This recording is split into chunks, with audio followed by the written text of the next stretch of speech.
Come, come, whoever you are, wanderer, worshipper, lover of leaving, ours is no caravan of despair. Come yet again, come,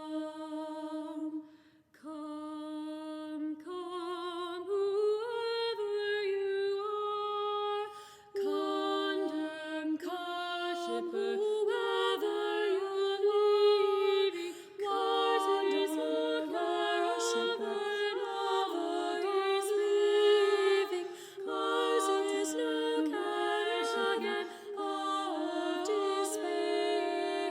Come yet again, whoever you are, condemned, worshipper, lover of leaving, ours is no caravan of disbelieving.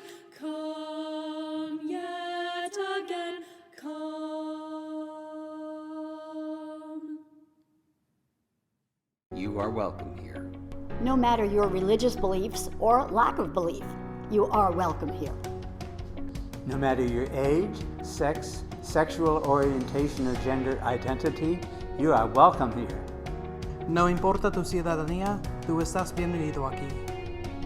No matter your citizenship, politics, or relationship status. No matter your physical characteristics or health, you are welcome here. Whoever you are, wherever you are from, you are welcome in this place.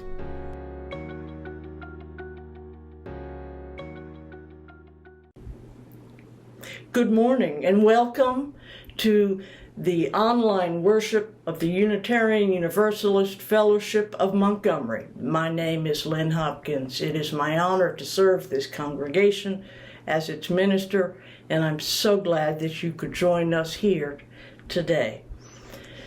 This morning, I will light our chalice with the words of Congressman John Robert Lewis.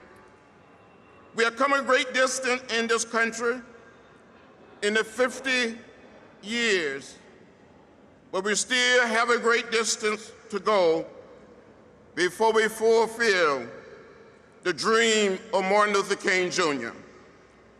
Sometimes I hear people saying nothing has changed, but for someone to grow up the way I grew up in the cotton fields of Alabama, to now be serving in the United States Congress, makes me want to tell them, come and walk in my shoes.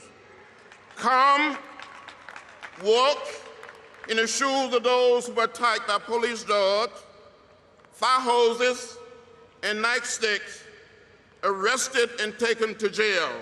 I would like to invite those who would wish to do so to join me in speaking our congregational covenant.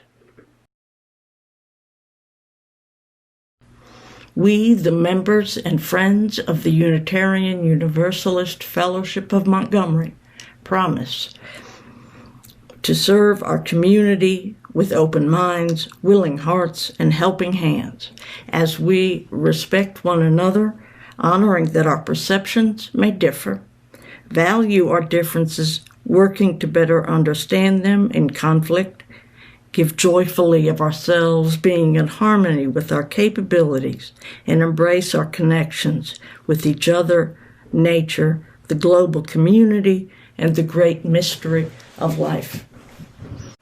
And we will now hear from our coordinator of religious education, Roger Burdett, with our Time for All Ages.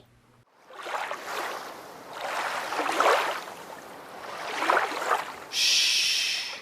I'm looking for a frog and a snake. And also, welcome to Time for All Ages.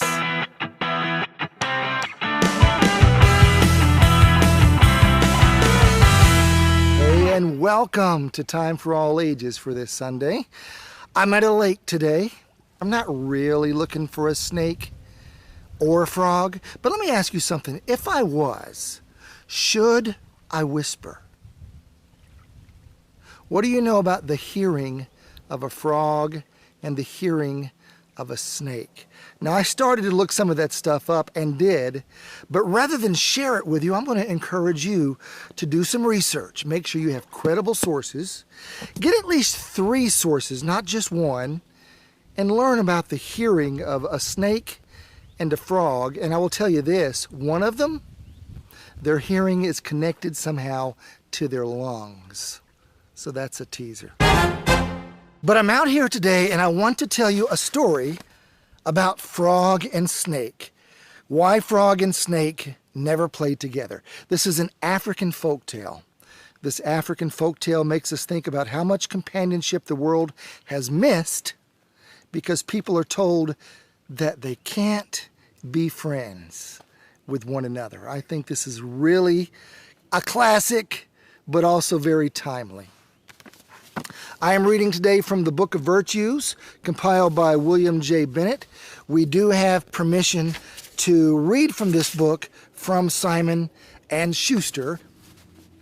Once upon a time, the child of the frog was hopping along in the bush when he spied someone new lying across the path before him. Now this someone was long and slender. His skin seemed to shine with all the colors of the rainbow. Hello there, said the frog child. What are you doing lying here in the path? I'm just warming myself in the sun, said the snake. The someone new. It was twisting and turning and uncoiling itself. My name is Snake Child. What's your name? I'm Frog Child. Would you like to play with me? So Frog Child and Snake Child played together all morning long in the bush. Watch what I can do, said Frog Child, and he hopped high into the air. I'll teach you how if you want, offered the frog.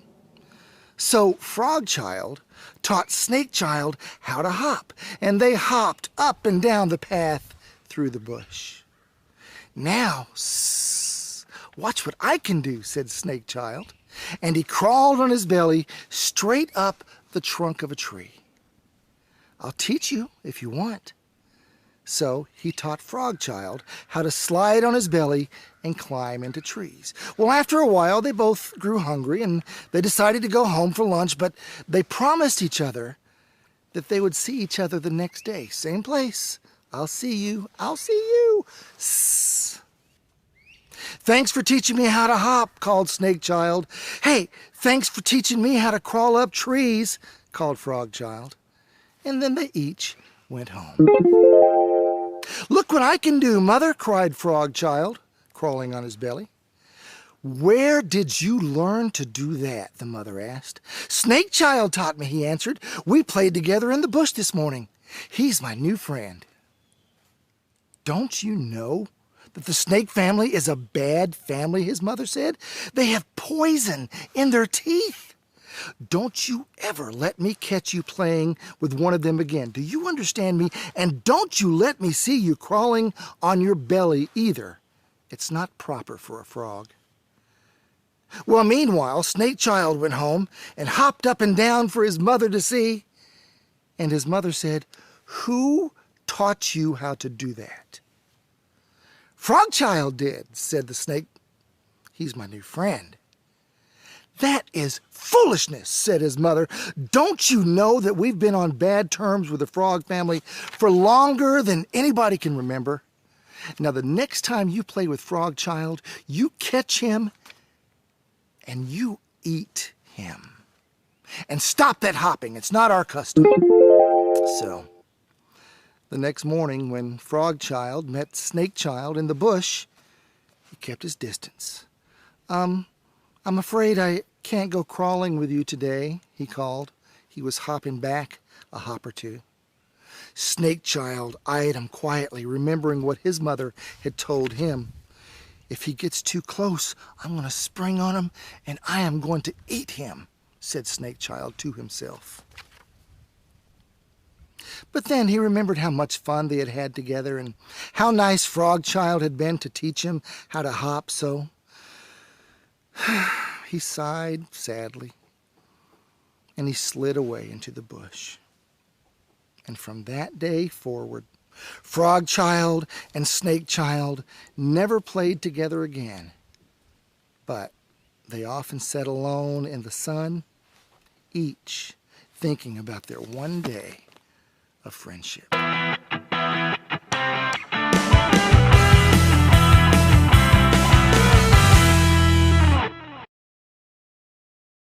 It is a practice in our community to lift up and release the joys and the sorrows that we share.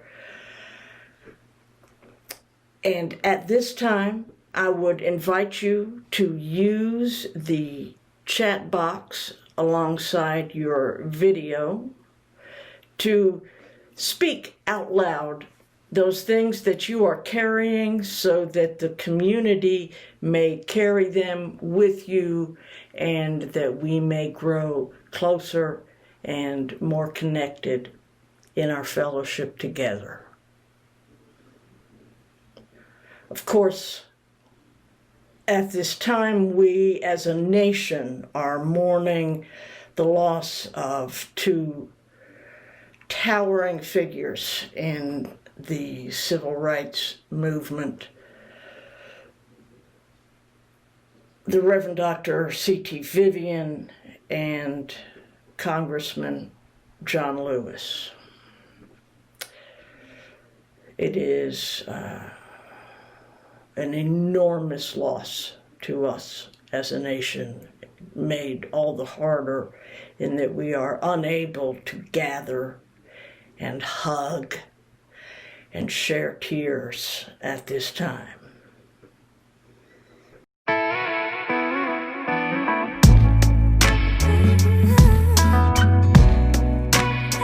This is a song for the times, yo.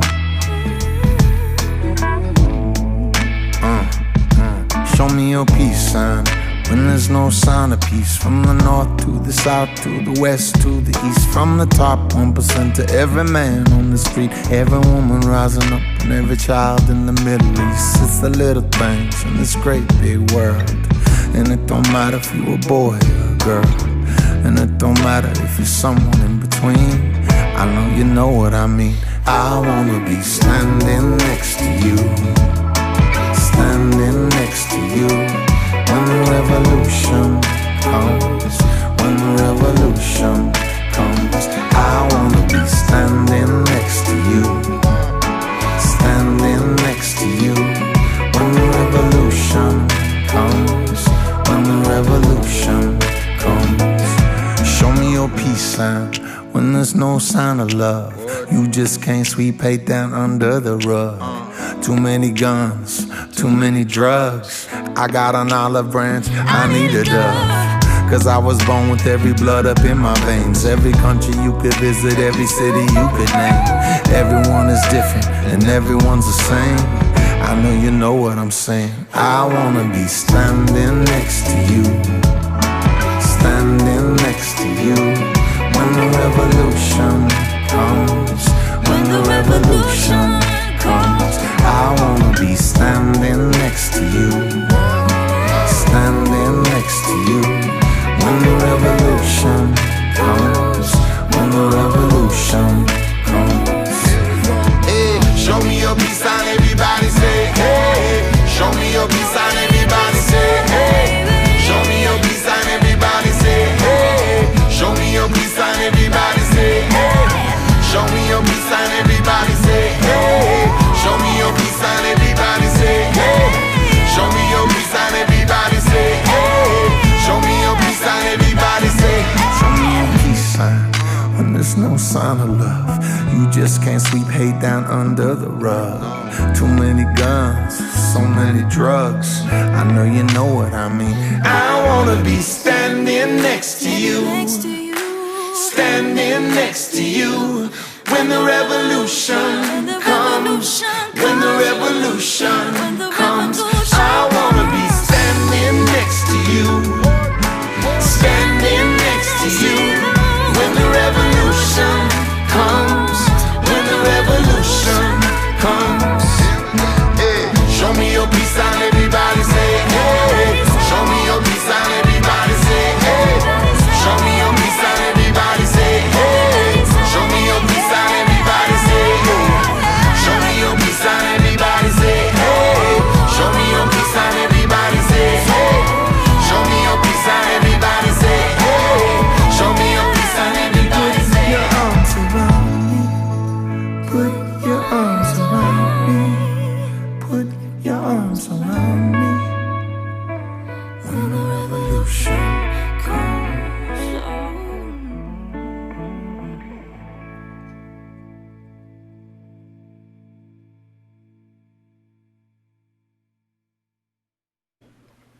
Our congregation for many years has made a practice of sharing the undesignated Sunday offering with an organization doing the work on the ground to which we are committed in principle.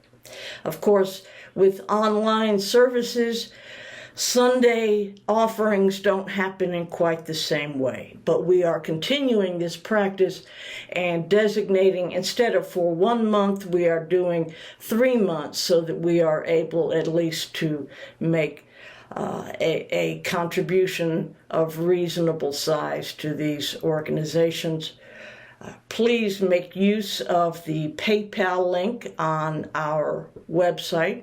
You can follow the donate in the menu. Or, of course, you can always write a check and mail it to our mailing address, which is also on the website.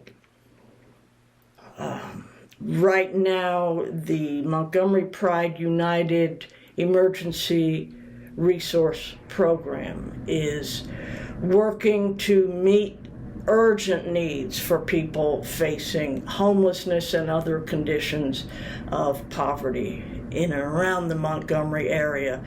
Montgomery Pride United has always responded in whatever way they could to whomever came to their door. And so it is an effort that I believe is more than worth our support and attention.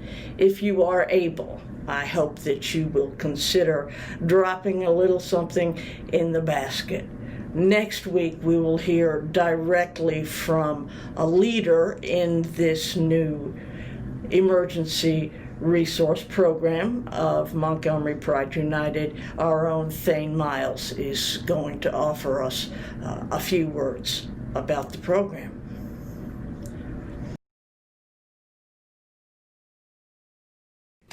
Keep your heart wide open, though the waves wanna push you around. You've got to keep your heart wide open till your faith brings you back to solid ground. I'm gonna keep your heart. I'm gonna keep wide open. I'm gonna keep my heart wide open. Though the waves want to push around, though the waves want to push me around, I'm gonna keep your heart. I'm gonna keep wide open. I'm gonna keep my heart wide open until my faith brings me back to solid ground. Until my faith brings me back to solid ground.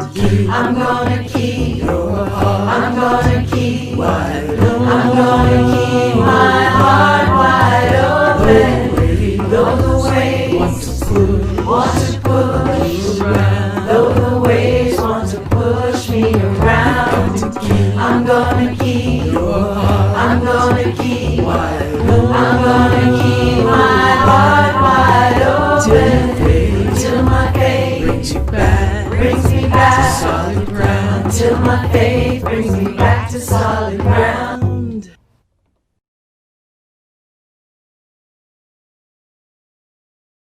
I got up on Friday to the news that C.T. Vivian had died. His name may not have been a household name, but to those who were familiar, it is a name full of power. Dr. Vivian was always there when there was trouble to be had in nonviolent direct action during Dr. King's voting rights campaign, sometimes taking the brunt of the Billy Club attacks. Long before that, he had been involved in lunch counter sit-ins. He had intimate knowledge of nonviolent resistance, as well as unbounded courage and the scars to prove it. When I lived in Atlanta, I was privileged to be in his company on a few occasions. That's a thing you don't forget when you meet a human spirit like that.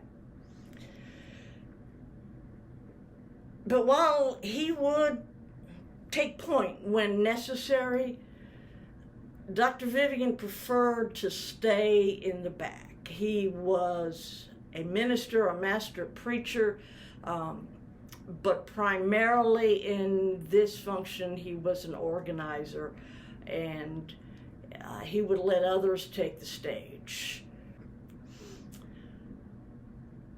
I knew he was in his 90s. He was about the same age as Dr. King. So I couldn't be too surprised when I heard, but it did come as a shock. And then Friday night, the body blow, John Lewis. I'd spent enough time in his company that he recognized my face when I saw him in Selma, even though I hadn't seen him for several years. I didn't know him, he didn't know me, but I felt that sort of in-between connection, you know, when you experience an encounter with someone important to you who now knows who you are. Maybe you've heard people talk about John Lewis this weekend, his approachability, his striking humility. It really is the first thing you notice. You'd have no idea that this man was a living icon of moral courage, dedication, and personal sacrifice, a man who truly will have his own chapter in the history books. And both of these men put their lives on the line to do what was right for others on a daily basis. Both came within inches of losing their life in the cause of justice. They'd done more than their duty by any measure. Frankly, more than most of us could imagine. And yet both of these men were so generous with their attention that they made you believe that your own contribution could actually matter too. And they should know. Neither of them thought that their work was done, or ever would be. It might seem that they were tilting at windmills for decades. But in the final telling, they brought down more than a few of those fearsome giants. And I can say that I gained some real wisdom from those encounters. Congressman Lewis reminded us over and over again that we cannot afford despair. Despair is the most powerful tool against progress. It's the quickest way to derail any possibility of justice. Apathy may be seen as the greatest evil for many, but despair is far worse. Because it's possible to awaken people from apathy. We've seen it as throngs of white folk have come out and joined the protests in support of Black lives after being confronted with that image of Derek Chauvin and George Floyd. Overcoming despair is a far more difficult task because you tell yourself, it's no use, I already tried. From Dr. Vivian, I became conscious of the conditions that led to the faltering of the movement. At least in his view, it was quite clear. He spoke at length about the lack now of any organized group doing intensive training and engagement in nonviolent direct action. It's as though having gained more progress than many thought ever possible, the exhausted warriors felt we had won and went home. Nobody kept on. A few people, small groups here and there, continue with training and practice in nonviolence, but nothing on the scale that is needed to maintain and sustain a movement. And so when Ferguson erupted, there was no body of young leaders to engage this crisis with nonviolent direct action. Today's activists may feel deeply morally and spiritually committed to nonviolence, but that's never been enough. It requires intensive spiritual preparation and long practical practice. Now, honestly, I don't know if Dr. Vivian believed in nonviolence as a spiritual principle or simply as a tactic, but he certainly spoke at length about the brilliance of it as a tactic. Activists finally figured out what works. Nobody was really prepared even for how well it worked, and it was adopted in several movements in several places, but it was not passed on to a new generation. It just faded away. And without the training and preparation of a new force of young leaders, there will always be violence and riots and a commensurate or excessive police response. Thank you, Madam Speaker. I rise with a sense of righteous indignation to support this resolution. I know racism when I see it. I know racism when I feel it. And at the highest level of government, there's no room for racism. It sows the seeds of violence and destroys the hopes and dreams of people. The world is watching. They are shocked and dismayed because it seems we have lost our way as a nation, as a proud and great people. We are one Congress, and we are here to serve one house, the American house, the American people. Some of us have been victims of the stain, the pain, and the hurt of racism. In the 50s and during the 60s, segregationists told us to go back when we protested for our rights. They told ministers, priests, rabbis, and nuns to go back. They told the innocent little children seeking just an equal education to go back. As a nation and as a people, we need to go forward and not backward. With this vote, we stand with our sisters. Three were born in America, and one came here looking for a better life. With this vote, we meet our moral obligation to condemn hate, racism, and bigotry in every form. As another thing that's really been chewing at me this week, maybe you've seen the horror and astonishment expressed by journalists, white journalists, that the president may have used racial slurs in the company of his own family. Look, the language is repugnant. I don't want to be anywhere near anybody who uses it, but that is so not the point. First of all, how could you be surprised? To be surprised that the president harbors racial animus is to have paid no attention to anything he said or done for the last couple of decades, even before the birther business during the previous administration.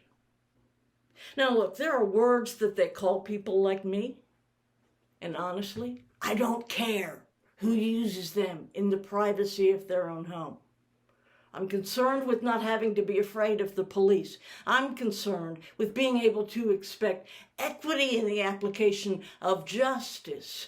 I'm concerned with being able to earn wages commensurate with my work and being able to maintain that work and my place of residence and other such privileges if I happen to encounter people who do hold the attitudes associated with those words.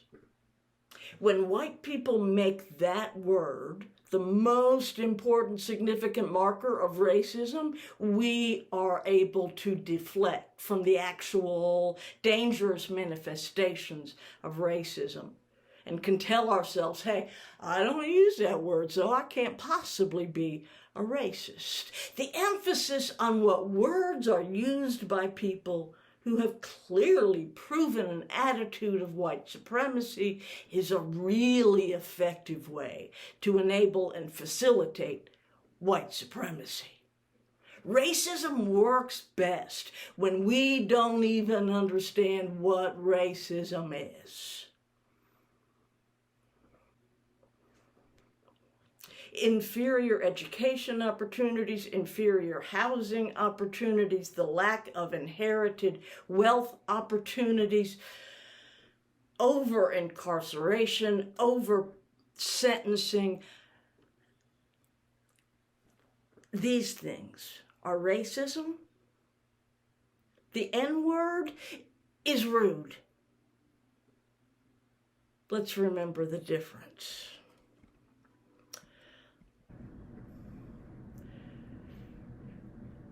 Somehow I really thought our media was better than that. Just when it feels like we've taken this great step forward in the general cultural embrace of the idea that, hey, maybe Black lives really do matter, we just keep disappointing me.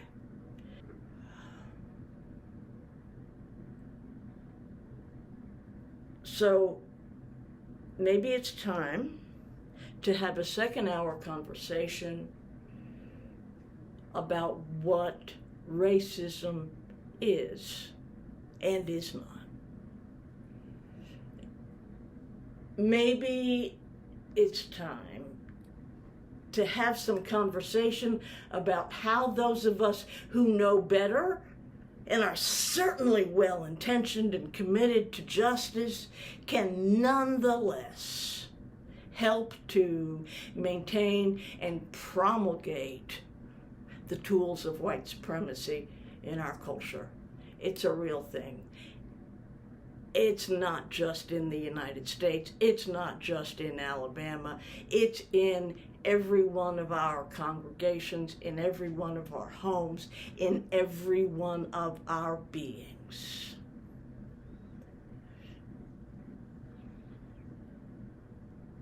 I cherish our principles, the inherent worth and dignity of every person. Justice, equity, and compassion in human relations. And 5, the use of the democratic process and the right of conscience. These 3 in particular were so intensely manifest in the lives of these 2 men that we have lost in the last 2 days. But the struggle goes on, and we will be proud to continue carrying not only their memory, but their legacy and their work forward as we participate in bending the moral arc of the universe toward justice. May it be so.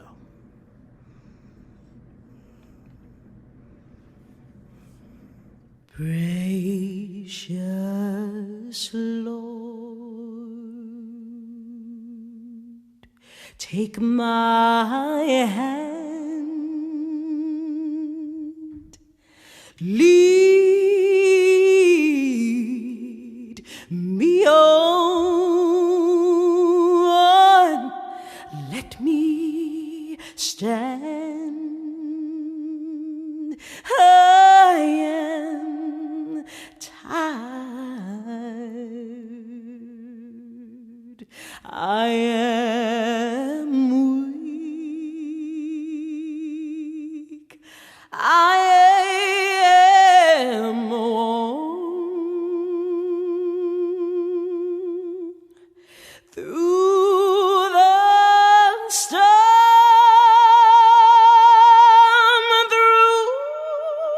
through the lead me on to the light.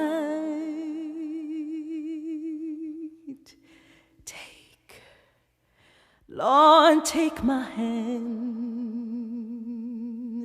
precious Lord,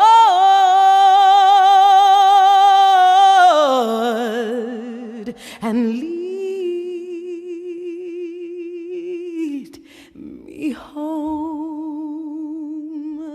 when my way grows drear. Precious Lord, linger near when my light is almost gone.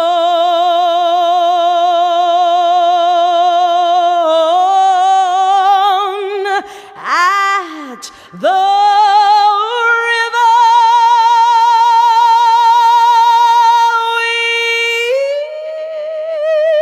we'll stand.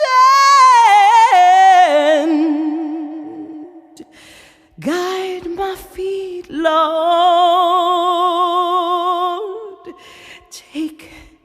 Lord, please hold my hand. Take my hand, precious Lord,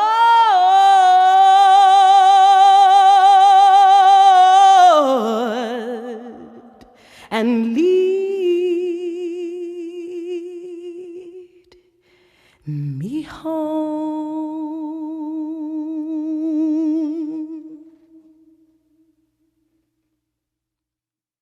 And so our service has ended. May our service begin.